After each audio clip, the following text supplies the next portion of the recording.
विश्व राजनीतिक में शीत युद्ध का दौर, cold war era in world politics. Welcome. Everybody come welcome. Welcome to the party come welcome. परिचय इंट्रोडक्शन। सन 1945 में दूसरा विश्व युद्ध समाप्त हो गया। इस युद्ध में संयुक्त राज्य अमेरिका, सोवियत संघ, ब्रिटेन व फ्रांस के नेतृत्व वाले मित्र राष्ट्र ने जर्मनी, इटली व जापान के नेतृत्व वाले ध्रुवीय राष्ट्र को पराजित कर दिया। अमेरिका द्वारा 6 अगस्त व 9 अगस्त 1945 को जापान के हिरोशिमा व नागासाकी पर गिराए गए परमाणु बमों के साथ ही महायुद्ध का अंत हो गया। इन बमों को लिटिल बॉय और फैटमैन के गुप्त नाम दिए गए, किंतु महायुद्ध के पश्चात एक विचित्र स्थिति पैदा हो गई, जिसे एक अमेरिकी कूटनीतिज्ञ बर्नार्ड बारुच ने शीत युद्ध का नाम दिया तथा एक प्रसिद्ध पत्रकार वॉल्टर लिपमैन ने अपने लेखों से उसे प्रचारित किया कि यह स्थिति दो महाशक्तियों संयुक्त राज्य अमेरिका तथा सोवियत संघ के बीच बढ़ते हुए तनावपूर्ण संबंधों की परिचायक थी। चूँकि इसका आरंभ यूरोप में हुआ, जहां पूर्वी यूरोप के देश सोवियत संघ के घेरे में आते चले गए, तो बढ़ते हुए सामंत्यवादी प्रभाव को रोकने के लिए पश्चिमी यूरोप के देश अमेरिकी शिविर में चले गए, जिससे इसे पूर्वी बनाम पश्चिम का संघर्ष भी कहा जाने लगा। 1949 ईस्वी में चीन में सामंत्यवादी राज्य बनते ही शीत युद्ध का रणक्षेत्र उत्तरी व दक्षिणी पूर्व एशिया में पहुंच गया। धीरे धीरे शीत युद्ध की लपेट में पश्चिमी एशिया व अफ्रीका के देश भी आ गए। अब इसी को स्वतंत्र विश्व के बचाव के लिए संघर्ष कहा जाने लगा। 1953 ईस्वी के बाद इस त्रासदीपूर्ण स्थिति में सुधार होना शुरू हुआ। दोनों महाशक्तियां एक दूसरे के निकट आने लगी। परस्पर वार्तालाप व सहयोग के लक्षण प्रकट होने लगे, जिन्हें तनाव शैथिल्य डिटेंटेड की संज्ञा दी गई। विश्व दो ध्रुवीयता से बहुध्रुवीयता की ओर बढ़ने लगा। 1991 ईस्वी में सोवियत संघ के विखंडन के साथ शीत युद्ध व तनाव शैथिल्य दोनों का अंत हो गया। दूसरे महायुद्ध के बाद सत्ता के दो गुटों का उदय, emergency of two power blocks after the second world war. दूसरे विश्व युद्ध के समाप्त होने के कुछ समय बाद ही उस युद्ध के विचित्र मित्र दो ध्रुवीय दुनिया के नेता बन गए और एक लंबे संघर्ष में संलिप्त हो गए, जिसने शीत युद्ध का रूप धारण कर लिया। मुख्यतः यह दो महाशक्तियों के बीच टकराव था, जो परस्पर घृणा, संदेह व देश के भावों से प्रभावित था। इसलिए दोनों महाशक्तियां एक दूसरे की निंदा करने, अपमानित करने, अपना प्रभाव क्षेत्र बढ़ाने तथा अपने विरोधी को हानि पहुंचाने व उसे परास्त करने में जुट गए। F.L. सुमैन के शब्दों में, इस स्थिति ने पूर्व व पश्चिम में लोगों के दिमाग पर जादू कर दिया और अब उसने दो ध्रुवीय विश्व समुदाय में बल परीक्षण के लिए एक नई व अति विशाल आकृति को जन्म दिया। अंतर्राष्ट्रीय राजनीति के क्षेत्र में शीत युद्ध ने निम्न विशेष प्रवृत्तियों को उजागर किया। पहला, दोनों महाशक्तियां तनावपूर्ण संबंधों को गहरा करने पर उतारू थी, लेकिन प्रत्यक्ष भिड़ंत की स्थिति को टालने हेतु उतनी ही सावधान भी थी। छोटे मोटे संघर्ष चलते रहने चाहिए, किंतु ऐसी स्थिति न आने दी जाए कि तीसरा विश्व युद्ध छिड़ जाए, जो उन दोनों के विनाश को सुनिश्चित करे। इस परिरोधन या अवरोधन का सिद्धांत लॉजिक ऑफ डिटेंस कहा जाता है। दूसरा, यह सशस्त्र संघर्ष की स्थिति नहीं थी, किंतु दोनों पक्ष कूटनीतिक संग्राम में लगे रहे ताकि अपने विरोधी को यथासंभव चोट या हानि पहुंचाकर अपना पक्ष सबल कर सके तथा विश्व पर मात्र उनका ही वर्चस्व स्थापित हो सके। तीसरा, दोनों देशों का मूल लक्ष्य 9 स्वतंत्र देशों की अर्थव्यवस्था एवं राजनीति दोनों को भी प्रभावित करना था। चौथा, अपने आग्रहों को प्रबलित करने के लिए दोनों महाशक्तियों ने विचारधारा का आह्वान किया, जबकि अमेरिका ने उदारवाद की नीति देखकर अपने प्रतिद्वंदी को सर्वाधिकारवादी, प्राधिकारवादी या अधिनायकवादी कहकर निंदित किया, तो सोवियत संघ ने समाजवाद की दुहाई देकर अपने प्रतिद्वंदी को साम्राज्यवादी, उपनिवेशवादी या नव उपनिवेशवादी कहकर वही काम किया। यथार्थवादियों के अनुसार हर व्यक्ति या संस्था अपने हितों को अधिकतम करना चाहती है, इसलिए युद्ध करना मनुष्य की प्रकृति का अभिन्न लक्षण है। लेकिन आदर्शवादियों का यह आग्रह भी उतना ठीक है कि मनुष्य शांति की कामना करता है। यदि दूसरे विश्व युद्ध के बाद दो महाशक्तियों ने शीत युद्ध को निरंतर तेज किया, तो धीरे धीरे इस त्रासदीपूर्ण स्थिति में परिवर्तन भी हुआ। दोनों महाशक्तियों के बीच निकटता आने लगी, उनके सैनिक गुटों में दरारें पड़ने लगी, उनका प्रभाव घटने लगा, जिससे दुनिया दो ध्रुवीयता से बहुध्रुवीयता की ओर बढ़ने लगी। साम्यवादी जगत में सोवियत संघ व चीन के बीच लाल शीत युद्ध छिड़ गया। गुट निरपेक्ष आंदोलन की प्रगति ने शीत युद्ध की गर्मी को निश्चित रूप में कम किया। यही कारण है कि 1960 से 1970 के दशक में शीत युद्ध की कमी ने तनाव शैथिल्य की स्थिति को जगह दी। अंतर्राष्ट्रीय राजनीति के क्षेत्र में भी बदलाव आ गया। जो हालात पिछले दशक में थे, इस दशक के हालात उससे काफी भिन्न हो गए।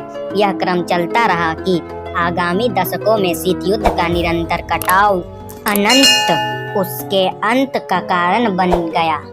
शीत युद्ध के उदय के कारण causes of emergency of cold वार। इस स्थल पर यह सार्थक प्रश्न उठता है कि शीत युद्ध की पहल किसने की तथा उसके लिए किसे उत्तरदायी ठहराया जाए।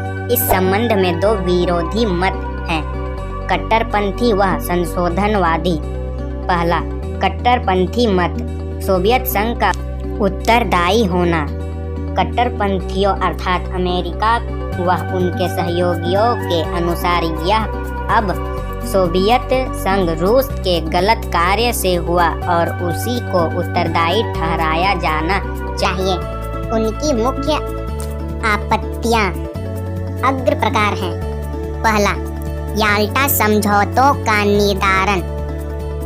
फरवरी 1945 के याल्टा सम्मेलन में अमेरिकी राष्ट्रपति ट्रूमैन, ब्रिटिश प्रधानमंत्री चर्चिल तथा सोवियत प्रधानमंत्री स्टालिन ने विचार विमर्श के बाद कुछ समझौते किए थे, जिसे युद्ध के बाद जर्मनी को 4 कब्जाग्रस्त क्षेत्रों में बांटा जाए। पोलैंड में लोकतांत्रिक शासन की बहाली की जाएगी। जर्मनी के हारने के 2 या 3 महीने बाद सोवियत संघ रूस भी जापान पर किए जाने वाले आक्रमण में शामिल होगा। सोवियत संघ रूस चीन की राष्ट्रवादी सरकार को मान्यता देगा इत्यादि। परंतु सोवियत संघ ने इस समझौते का निर्धारण किया। दूसरा, ईरान में रूसी सेनाओं का जमावड़ा। समय समय पर सोवियत संघ ने ईरान की प्रभुता व उनकी प्रादेशिक अखंडता का आदर करने का वचन दिया था। युद्ध के दिनों में ब्रिटेन की सहमति से उत्तरी ईरान में सोवियत सेनाओं का कब्जा था, लेकिन सन 1942 की त्रिपक्षीय संधि के अंतर्गत जर्मनी के समर्पण के 6 महीनों के भीतर इन सेनाओं को वहां से हटा जाना था। युद्ध के बाद अमेरिकी व ब्रिटिश सेना उत्तरी ईरान से चली गई, लेकिन सोवियत सेनाएं नहीं हटी। यह मामला संयुक्त राज्य की महासभा व सुरक्षा परिषद में उठा। काफी विलंब के साथ सोवियत सेनाओं ने उत्तरी ईरान छोड़ा। तीसरा, बर्लिन की नाकेबंदी।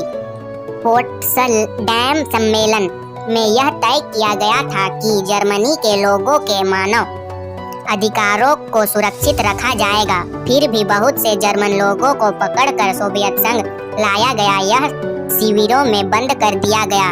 यद्यपि यह भी तय किया गया था कि सारे जर्मनी को एक आर्थिक एकक के रूप में रखा जाएगा, किंतु सोवियत संघ ने यह आग्रह किया कि हर क्षेत्र अपने पृथक संबंध रखें। कुछ समय बाद सोवियत संघ ने अपने कब्जाग्रस्त क्षेत्र में नई मुद्रा चालू की तथा बर्लिन की नाकेबंदी कर दी। चौथा, अमेरिका विरोधी प्रचार। सोवियत संघ के समाचार पत्रों ने खुलकर अमेरिका की निंदा का अभियान शुरू कर दिया, यहाँ तक कि वेंडेल विल्की को भी नहीं छोड़ा, जो उसका विशेष मित्र समझा जाता था। इसके पीछे यही ध्येय था कि दुनिया के अन्य देशों की दृष्टि में अमेरिका को कलंकित किया जाए। 1947 में साम्यवादी सूचना विभाग की स्थापना हुई, जिसमें फ्रांस व इटली सहित अन्य देशों की कम्युनिस्ट पार्टियों को शामिल किया गया। दूसरा, संशोधनवादी मत अमेरिका का उत्तरदायी होना। यदि कट्टरवादियों ने सोवियत संघ के विरुद्ध ऐसी आपत्तियां उठाई तो बदले में संशोधनवादियां या सोवियत संघ की ओर से उनकी आपत्तियों का पिटारा खुला। यदि अमेरिकियों ने कम्युनिस्टों को सबसे बुरे गुंडे कहा तो सोवियत संघ ने अमेरिका को डकैतों का गृह कहा। उनकी मुख्य आपत्तियां इस प्रकार थी। पहला, समाजवादी व्यवस्था का विरोध। जब 1917 में सोवियत संघ ने समाजवादी राज्य बना तो पूंजीवादी देशों ने 1918 और 1919 में उसकी घेराबंदी की तथा उसे मिटाने का प्रयास किया, जो लेनिन की कुशल कूटनीति के कारण सफल न हो सका। 1933 तक अमेरिका ने सोवियत संघ को कूटनीति मान्यता नहीं दी तथा 1939 में पूंजीवादी शक्तियों ने उसे राष्ट्र संघ से बाहर कर दिया। अमेरिका, ब्रिटेन व फ्रांस ने तुष्टीकरण की नीति अपनाकर इटली व जर्मनी की फ्रांसीसीवादी शक्तियों के हाथों सोवियत संघ को मिटाने का प्रयास किया। दूसरा, पूर्वी यूरोप में सोवियत विस्तारवाद का विरोध। स्टालिन के मतानुसार याल्टा सम्मेलन में यह औपचारिक तौर से तय किया गया था कि सोवियत संघ अपने पश्चिमी पड़ोसियों के साथ अच्छे संबंध बनाए तथा वहां मैत्रीपूर्ण शासनों की स्थापना करे। इसलिए पोलैंड, चेकोस्लोवाकिया, बुल्गारिया, हंगरी व रोमानिया में स्टालिन ने जन लोकतंत्रों की स्थापना की, जिसका आलोचना करना अनुचित था। सोवियत संघ ने यह भी आग्रह किया कि उसकी तुर्की, यूनान व ईरान में अपना पांव जमाने की नियम बताकर अमेरिका ने यथार्थ की गलत तरीके से व्याख्या की। शीत युद्ध के दौरान उपस्थित हुए संकट। शीत युद्ध के दौरान विश्व के समक्ष अनेक संकट पैदा हुए, जिन्हें हम शीत युद्ध के दायरों के नाम से भी पहचानते हैं। जब हम शीत युद्ध के दायरों की बात करते हैं तो हमारा आशय ऐसा क्षेत्र से होता है जहां विरोधी खेमों में बटे देशों के बीच संकट की स्थितियां पैदा हुई, युद्ध हुए या इनमें होने की संभावना बनी, लेकिन संकट सीमा से आगे नहीं बढ़ सका। शीत युद्ध के दौरान जो प्रमुख संकट विश्व के समक्ष उपस्थित हुए वे निम्न थे। पहला, कोरिया का संकट 1950 से 1953 ईस्वी तक। दूसरा, बर्लिन का संकट 1958 से 62 ईस्वी तक। तीसरा, कांगरो का संकट 1960 ईस्वी। चौथा, क्यूबा का मिसाइल संकट 1962 ईस्वी। इन प्रमुख संकटों के अतिरिक्त कई अन्य जगहों पर भी दोनों महाशक्तियां सीधे सीधे मुठभेड़ की स्थिति में आई। संकट गहराते जाते थे और लगता था कि अब तृतीय विश्व युद्ध ज़्यादा दूर नहीं, लेकिन अनंत तृतीय विश्व युद्ध की स्थिति को टालने में सफलता मिली। दोनों गुटों की यह मान्यता बनी रही कि जो हमारे साथ नहीं है वह हमारे विरोधी के साथ है। जो देश इस चक्र में फंसे उन्हें इससे बचने का अन्य मार्ग नहीं सूझा।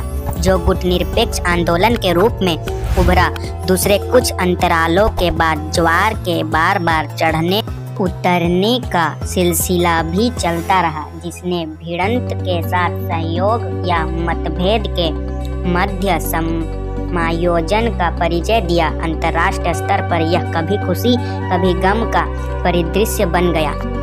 महाशक्तियों के सैनिक गठबंधन, military blocks of the super powers. इसके दो सैनिक गठबंधन थी। पहला संयुक्त राज्य अमेरिका यूएसए, दूसरा सोवियत संघ यूएसएसआर। संयुक्त राज्य अमेरिका, पहला रियो संधि 1947। America, Mexico, Cuba, Haiti, Dominican Republic, Guatemala, El Salvador, Nicaragua, Costa Rica, Panama, Colombia, Venezuela, Ecuador, Peru, Brazil, Bolivia, Paraguay, Chile, Argentina, Trinidad व टोबैगो। दूसरा NATO 1949। America, Canada, Iceland, Norway, Great Britain, Netherland, Luxembourg, Denmark, Belgium, पुर्तगाल, France, Italy, यूनान, तुर्की, पश्चिमी Germany व Spain. तीसरा अंजस संधि 1951। America, New Zealand व Australia. चौथा सीटो 1954। America, Britain, France, Australia, New Zealand, Philippines, Thailand व पाकिस्तान। पांचवा बगदाद संधि 1955। ब्रिटेन, पाकिस्तान, ईरान, इराक व तुर्की। 1959 में इराक के निकलने के बाद यह सेंटो हो गया।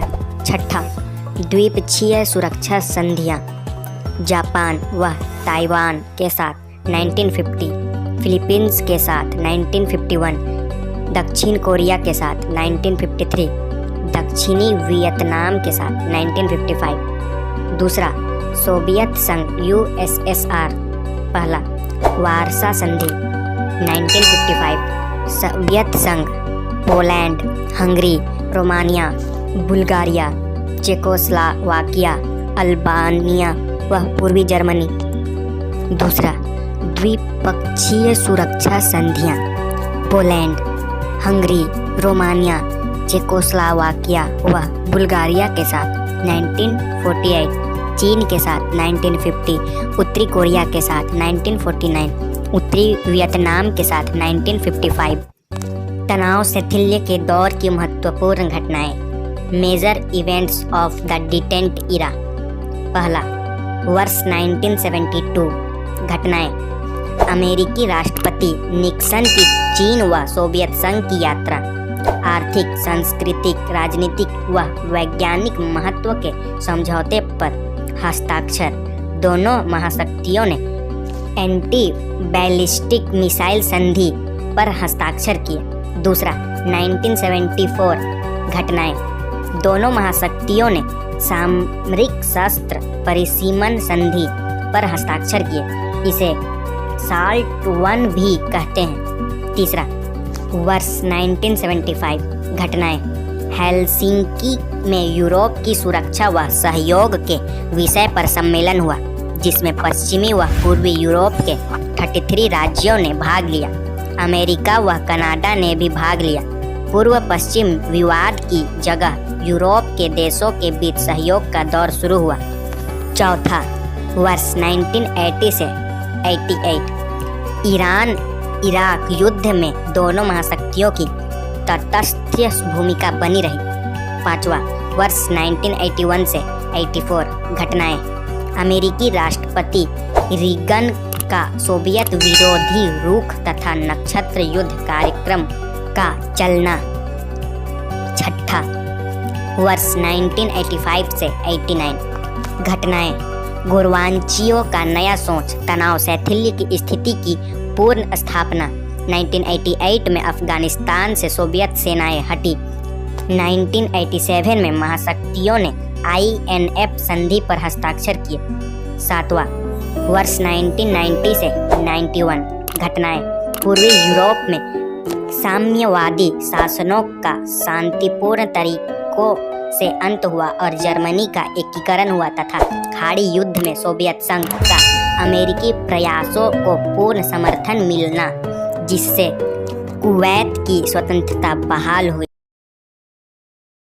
शीत युद्ध हुआ, तनाव शैथिल्य के प्रभाव, effects of cold war and detente. इसके दो प्रभाव हैं। पहला, शीत युद्ध के विनाशकारी प्रभाव। पहला, महाशक्तियों के विरोधी सैनिक गठबंधनों की रचना। दूसरा, परमाणु शस्त्रीकरण की होड़। तीसरा, छोटे स्तर के व छद्म युद्धों को गुप्त सहायता देना। चौथा, जर्मनी, कोरिया व वियतनाम का विभाजन होना। पांचवा, तीसरे महायुद्ध की आशंका बनी रहना। दूसरा, तनाव शैथिल्य की रचनात्मक प्रभाव। पहला, महाशक्तियों के विरोधी सैनिक गठबंधनों का अंत। दूसरा, निशस्त्रीकरण की दिशा में प्रगति, परमाणु परीक्षणों पर रोक। तीसरा, क्षेत्रीय विवादों का शांतिपूर्ण समाधान होना। चौथा, जर्मनी व वियतनाम का एकीकरण होना।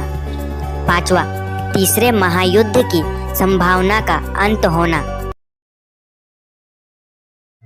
शीत युद्ध व तनाव शैथिल्य के प्रमुख लक्षण। Salient features of cold war and detente. First, 1990 तक दोनों महाशक्तियों के बीच सहयोग एवं संघर्ष की स्थिति किसी न किसी रूप में बना रही। दूसरा, दोनों महाशक्तियों ने सीधी भिड़ंत की स्थिति को सदैव टाला क्योंकि इनमें दोनों का विनाश सुनिश्चित था। तीसरा, कभी आगे बढ़ना तो कभी पीछे हटना, दोनों महाशक्तियों की यही रणनीति बनी रही।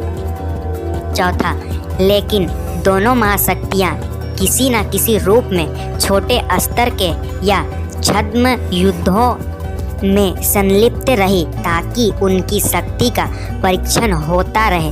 पांचवा, विचारधारा मात्र आडंबर थी। दोनों महाशक्तियों ने प्रयोगवादी मार्ग अपनाया तथा शब्दों के हेर फेर से अपने कृत्यों का औचितीकरण किया। गुट निरपेक्ष आंदोलन, नॉन अलाइंस्ड मूवमेंट। युद्धोत्तर काल में दोनों महाशक्तियों द्वारा रचित शीत युद्ध के भयानक वातावरण में गुट निरपेक्षता की नीति का उदय हुआ, जिसमें एशिया के नेहरू व सुकर्नो तो अफ्रीका के नासिर व एनक्रुमा जैसे नेताओं ने अग्रणी भूमिका निभाई।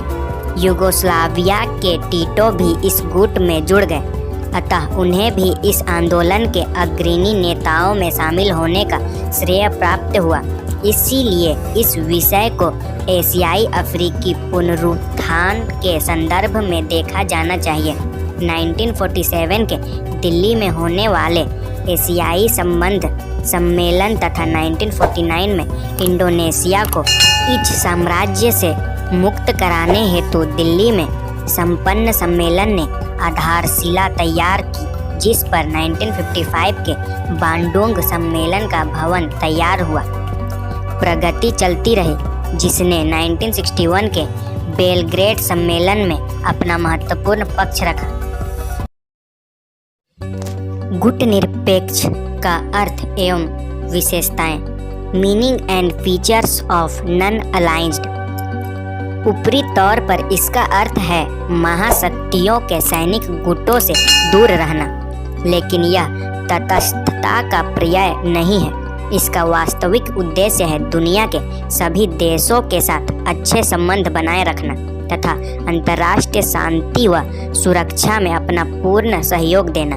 यह सकारात्मक संकल्पना है जो युद्ध या शीत युद्ध की निंदा किंतु अंतर्राष्ट्रीय शांति व सहयोग की कामना करती है। 1950 में कोरिया के युद्ध के समय गुटनिरपेक्षता की नीति का सही अर्थ स्पष्ट हुआ, जब युद्ध में रत दोनों पक्षों के आक्रमण कार्य की निंदा की गई तथा सामूहिक सुरक्षा के प्रावधान के अनुसार वहां युद्ध विराम हो सका। 1961 के बेलग्रेड सम्मेलन में बोलते हुए नेहरू ने कहा, निस्संदेह हम साम्राज्यवाद, उपनिवेशवाद, नस्लवाद आदि के विरोधी हैं। जब हम कहते हैं कि हम किसी विशेष गुट से न जुड़े तो स्पष्टतः उसका यह अर्थ नहीं है कि हम सभी देशों से अपने संबंध न रखें या कुछ को छोड़कर कुछ से अच्छे संबंध रखें। आर्थिक या अन्य किसी क्षेत्र में हमारे संबंध उन देशों से यथासंभव निकट हो सकते हैं जिनके साथ हम उन्हें आसानी से विकसित कर सकते हैं। 1961 में गुट निरपेक्ष आंदोलन का औपचारिक इतिहास शुरू होता है, जिसे देखते हुए गुट निरपेक्षता के निहितार्थों को निम्न प्रकार इंगित किया जा सकता है। पहला, महाशक्तियों के सैनिक गुटों व विचारधारात्मक ध्रुवीकरण से बचना। दूसरा, शीत युद्ध से दूर रहना। तीसरा, हर मुद्दे का उसके गुणों पर आकलन करना तथा अपने विकास का स्वतंत्र मार्ग चुनना। चौथा, सभी देशों के साथ मित्रता व परस्पर सहयोग एवं लाभ की नीति अपनाना। पांचवा, संयुक्त राष्ट्र संघ की पूर्ण समर्थन देना। छठा, साम्राज्यवाद व उपनिवेशवाद का खंडन करना तथा पराधीन देशों में चलने वाले स्वतंत्रता आंदोलनों को नैतिक समर्थन देना। सातवां, दक्षिण अफ्रीका की रंगभेद की नीति की निंदा करना। आठवां, परमाणु शस्त्रों के निर्माण पर रोक तथा निशस्त्रीकरण की आवश्यकता पर बल देना। 9, अंतर्राष्ट्रीय विवादों का शांतिपूर्ण समाधान खोजना। तथा 10वां, नई अंतर्राष्ट्रीय राजनीति व आर्थिक व्यवस्था स्थापित करना। गुट निरपेक्ष सम्मेलन नॉन अलाइंस्ड कॉन्फ्रेंस जून 1961 में कैरो में 20 देशों के विदेश मंत्रियों की बैठक हुई, जहां यह तय किया गया कि उन्हीं देशों को आमंत्रित किया जाए जो निम्न शर्तों पूरी करें। पहला, उस देश ने स्वतंत्र विदेश नीति अपनाई हो जो विभिन्न राजनीतिक व सामाजिक व्यवस्थाओं व गुट निरपेक्षता वाले राज्यों के सह अस्तित्व पर आश्रित हो, या वह ऐसी नीति की प्रवृत्ति के प्रति अपने रुझान प्रदर्शित करे। दूसरा, ऐसा देश राष्ट्रीय स्वाधीनता के आंदोलन का सतत समर्थक हो। तीसरा, महाशक्तियों के बीच संघर्ष के संदर्भ में वह देश किसी बहुपक्षीय सैनिक गठबंधन का सदस्य न हो। चौथा, यदि कोई देश किसी बड़ी शक्ति से द्विपक्षीय सैनिक गठबंधन में फंसा है या किसी क्षेत्रीय सुरक्षा संधि का सदस्य है तो वह समझौता या संधि ऐसी न हो जो बड़ी शक्तियों के बीच संघर्ष के संदर्भ में सोच विचार कर की गई हो। तथा पांचवा, यदि उसने अपना प्रदेश किसी विदेशी शक्ति के सैनिक अड्डों को दे दिया है तो ऐसी रियासतें बड़ी शक्तियों के बीच संघर्ष के संदर्भ में न की गई हो। इसी आधार पर सितंबर 1961 में बेलग्रेड में पहला गुट निरपेक्ष सम्मेलन हुआ, जिसमें 25 देशों ने तथा 3 देशों के पर्यवेक्षकों ने भाग लिया। सम्मेलन के अंत में 27 सूत्रीय घोषणा अपनाई गई, जिसमें भाग लेने वाले देशों ने अंतर्राष्ट्रीय महत्व के इन मुद्दों पर अपनी सहमति व्यक्त की। पहला, दोनों महाशक्तियों से निवेदन किया गया कि वे अंतर्राष्ट्रीय शांति व सुरक्षा को बनाए एवं सुरक्षित रखें। दूसरा, साम्राज्यवाद, उपनिवेशवाद तथा नव उपनिवेशवाद की कठोर निंदा की गई। तीसरा, विश्व के हर भाग में जाति या रंगभेद की नीति का खंडन किया गया। चौथा, सभी पराधीन राष्ट्रों को स्वतंत्रता दिए जाने पर बल दिया गया। पांचवा, अल्जीरिया ट्यूनीशिया, अंगोला व कांगो में चल रहे स्वतंत्रता आंदोलनों को समर्थन दिया गया तथा वहां से विदेशी सेनाओं की वापसी की मांग की गई। छठा, यह आग्रह किया गया कि किसी समय या बाधा के बिना सभी अविकसित राज्य का आर्थिक, सामाजिक व सांस्कृतिक विकास हो तथा विकासशील देशों के लिए व्यापार की शर्तें न्यायसंगत हो। सातवां, सामान्य व विशेष निशस्त्रीकरण का आह्वान किया गया तथा यह मांग की गई कि परमाणु परीक्षणों पर प्रतिबंध हो। आठवां, विदेशी सैनिक अड्डों के अंत की कामना की गई। अभी तक 18 सम्मेलन हो चुके हैं जिनमें इस आंदोलन के आमूल सिद्धांतों को परिष्कृत की गई है। गुट निरपेक्ष आंदोलन के संस्थापक, फाउंडर ऑफ नॉन अलाइंस्ड मूवमेंट। पहला, जोसेफ ब्रॉज टिटो। इनका जन्म 1892 में हुआ और मृत्यु 1980 में हुआ। इन्होंने यूगोस्लाविया के राष्ट्रपति का कार्य भी किया। 1953 से लेकर 1980 तक दूसरे विश्व युद्ध में जर्मनी के खिलाफ लड़े। साम्यवादी सोवियत संघ से दूरी बनाए रखी। यूगोस्लाविया में एकता कायम की। दूसरा, जवाहरलाल नेहरू। इनका जन्म 1889 में हुआ और मृत्यु 1964 में हुआ। ये भारत के पहले प्रधानमंत्री थे। इनका कार्यकाल 1947 से लेकर 1964 तक रहा। एशियाई एकता, अनौपनिवेशिकरण और निशस्त्रीकरण के प्रयास किए और विश्व शांति के लिए शांतिपूर्ण सह अस्तित्व को वकालत की।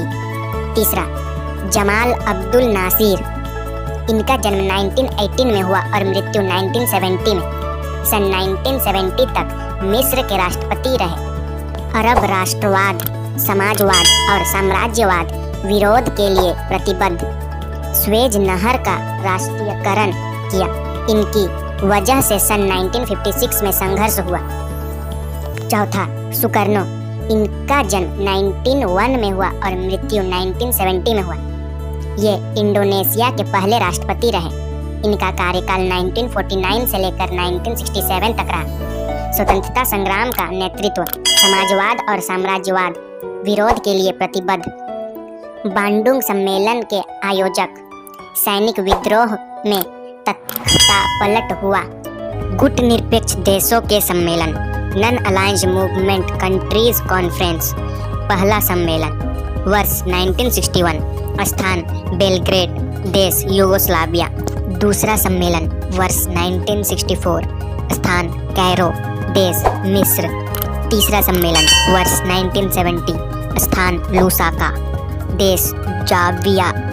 चौथा सम्मेलन वर्ष 1973, स्थान अल्जीरियस, देश अल्जीरिया। पांचवा सम्मेलन वर्ष 1976, स्थान कोलंबो, देश सिलोन। छठा सम्मेलन वर्ष 1979, स्थान हवाना, देश क्यूबा। सातवां सम्मेलन वर्ष 1983, स्थान नई दिल्ली, देश भारत। आठवां सम्मेलन वर्ष 1986, स्थान हरैर, देश जिम्बाब्वे। नौवां सम्मेलन वर्ष 1989, स्थान बेलग्रेड, देश यूगोस्लाविया। 10वां सम्मेलन वर्ष 1992, स्थान जकार्ता, देश इंडोनेशिया। 11वां सम्मेलन वर्ष 1995, स्थान कोर्टिजिना, देश कोलंबिया। 12वां सम्मेलन वर्ष 1998, स्थान डबरन, देश दक्षिण अफ्रीका। 13वां सम्मेलन वर्ष 2003, स्थान कुआलालंपुर, देश मलेशिया। 14वां सम्मेलन वर्ष 2006, स्थान हवाना, देश क्यूबा। 15वां सम्मेलन वर्ष 2009, स्थान शम एल शेख, देश मिस्र। 16वां सम्मेलन वर्ष 2012, स्थान तेहरान, देश ईरान। 17वां सम्मेलन वर्ष 2016, स्थान पोर्वा लामार, देश वेनेजुएला। 18वां सम्मेलन वर्ष 2019, स्थान बाकू, देश अजरबैजान। भारत और शीत युद्ध, India and the cold war. दूसरे महायुद्ध के बाद अमेरिका व सोवियत संघ दो महाशक्तियों के रूप में उभरते तथा उनके बीच तनावपूर्ण संबंधों ने शीत युद्ध की स्थिति को जन्म दिया। दोनों एक दूसरे की निंदा करने लगे।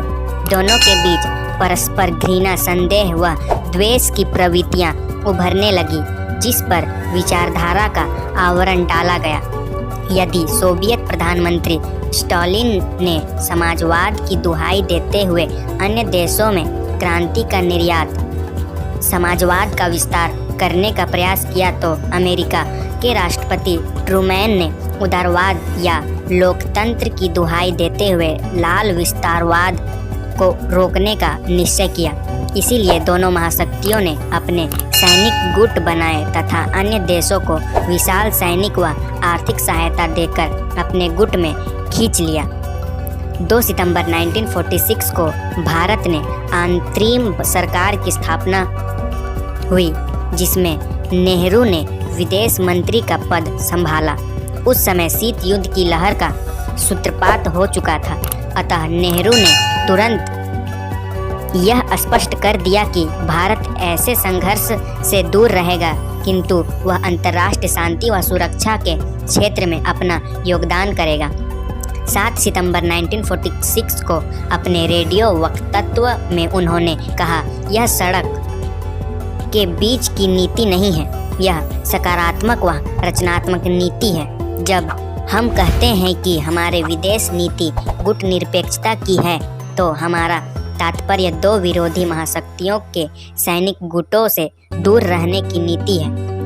यह परिपूर्ण नीति नहीं है, बल्कि नीति का एक अंश है। इसका आशय है शीत युद्ध से दूर रहना, लेकिन सभी देशों के साथ शांति बनाए रखना, निशस्त्रीकरण करना, स्वतंत्रता, समानता व सहयोग के लिए संघर्ष करना भी इसी नीति के अंतर्गत आता है। शुरू में इस नीति का अर्थ भ्रम का विषय बन गया। इसे संन्यास, एकात्मवाद, निष्पक्षता, गैर आबद्धता, एक पक्षवाद आदि का प्रय समझा गया। प्रधानमंत्री नेहरू ने यह स्पष्ट कर दिया कि हम युद्ध या शीत युद्ध में किसी के साथ नहीं हैं, किंतु अंतर्राष्ट्रीय शांति, सुरक्षा व सहयोग में सभी के साथ हैं। दोनों महाशक्तियों ने यही धारणा बनाई रखी कि जो हमारे साथ नहीं है वह हमारे खिलाफ है। सोवियत नेता स्टालिन ने इसे अमेरिका की ओर झुकाव कहा, तो अमेरिकी विदेश मंत्री डलेस ने इसे अनैतिक नीति कहकर निंदित किया। किंतु कोरिया की लड़ाई 1950 के समय इन नीति का अर्थ स्पष्ट हो गया, जब भारत ने संघर्षरत दोनों पक्षों की आलोचना की तथा वहां संयुक्त राष्ट्र संघ की सामूहिक सुरक्षा के प्रयास में अपनी सैनिक टुकड़ी भेजी। चीन भारत का सबसे बड़ा पड़ोसी देश है, इसलिए जब 1 अक्टूबर 1949 को वहां साम्यवादी शासन स्थापित हुआ, तो भारत ने उसे तुरंत कूटनीतिक मान्यता देकर अपने अच्छे संबंध स्थापित किया। 1954 में के प्रधानमंत्री चाउ ने भारत की यात्रा की तथा दोनों देशों के बीच मित्रता का व्यापार की संधि हुई, जिसकी प्रस्तावना में 5 सूत्र लिखे गए, जिन्हें पंचशील कहा गया। ये सूत्र हैं: पहला, एक दूसरे की प्रभुसत्ता व प्रादेशिक अखंडता का आदर करना। दूसरा, आक्रमण न करना। तीसरा, एक दूसरे के घरेलू मामलों में हस्तक्षेप न करना। चौथा, समानता व परस्पर लाभ। तथा 5वां, शांतिपूर्ण सह अस्तित्व। भारत अपनी गुट निरपेक्षता की नीति पर चलता रहा। जब 1954 में पाकिस्तान ने अमेरिका के सैनिक गुट सीटों में प्रवेश किया और अगले वर्ष वह बगदाद संधि में भी शामिल हो गया, तो भारत ने इसकी निंदा की। लेकिन चीन ने भारत के साथ सीमा विवाद पैदा किया। उसने तिब्बत अधिग्रहण के उपरांत कश्मीर में लद्दाख तथा वर्तमान अरुणाचल प्रदेश को चीन में मिलाए जाने का आग्रह किया, जिसे भारत ने स्वीकार नहीं किया। इसीलिए अक्टूबर 1962 में चीन ने भारत पर आक्रमण करके हमारी कुछ पहाड़ी भूमि पर अवैध कब्जा कर लिया। ऐसी स्थिति में भारत को दोनों महाशक्तियों से सैनिक सहायता लेनी पड़ी, जिसे किसी भी अर्थ से गुटनिरपेक्षता की नीति का त्याग नहीं कहा जा सकता, क्योंकि यह सहायता दोनों महाशक्तियों से निशर्त की गई। चूंकि अमेरिका का रुख पाकिस्तान की ओर झुका था, इसलिए भारत को सोवियत संघ की ओर अपना झुकाव बढ़ाना पड़ा। इसीलिए भारत ने 1956 में हंगरी तथा 1968 में चेकोस्लोवाकिया में सोवियत सैनिक हस्तक्षेप की निंदा नहीं की। मार्च 1971 में पूर्वी पाकिस्तान में क्रांति हो गई। शेख मुजीबुर रहमान ने बांग्लादेश का स्वतंत्र गणराज्य स्थापित किया। तब पाकिस्तानी सेनाओं ने वहां हत्याकांड किया, जिसकी वजह से लाखों पीड़ित लोग भारत में घुस आए। प्रधानमंत्री इंदिरा गांधी के बार बार आग्रह के बावजूद राष्ट्रपति याहिया खान ने इस नरसंहार को नहीं रोका। स्थिति की गंभीरता को समझते हुए अगस्त 1971 में भारत व सोवियत संघ के बीच शांति, मित्रता व सहयोग की संधि हुई, जिसने दिसंबर 1971 की लड़ाई में अपने सकारात्मक परिणाम दिखाई। इस संधि को भी गुटनिरपेक्षता की नीति का उल्लंघन नहीं कहा जा सकता, क्योंकि इससे भारत सोवियत सैनिक गुट में शामिल नहीं हुआ। शीत युद्ध से दूर रहने के लिए भारत ने गुटनिरपेक्ष आंदोलन को सफल बनाने में अग्रणी भूमिका निभाई। यूगोस्लाविया के राष्ट्रपति टीटो, मिस्र के राष्ट्रपति नासिर तथा इंडोनेशिया के राष्ट्रपति सुकर्नो ने भी अपना महत्वपूर्ण योगदान दिया। 1983 में नई दिल्ली में 7वां गुटनिरपेक्ष सम्मेलन हुआ। 1985 में प्रधानमंत्री राजीव गांधी ने दक्षिण एशिया के देशों के बीच मित्रता व सहयोग स्थापित करने के उद्देश्य से एक क्षेत्रीय संगठन दक्षिण एशिया क्षेत्रीय सहयोग संघ की स्थापना की। भारत ने दोनों महाशक्तियों के सैनिक गुटों तथा शस्त्रों की होड़ की कड़ी निंदा की, निशस्त्रीकरण पर बल दिया।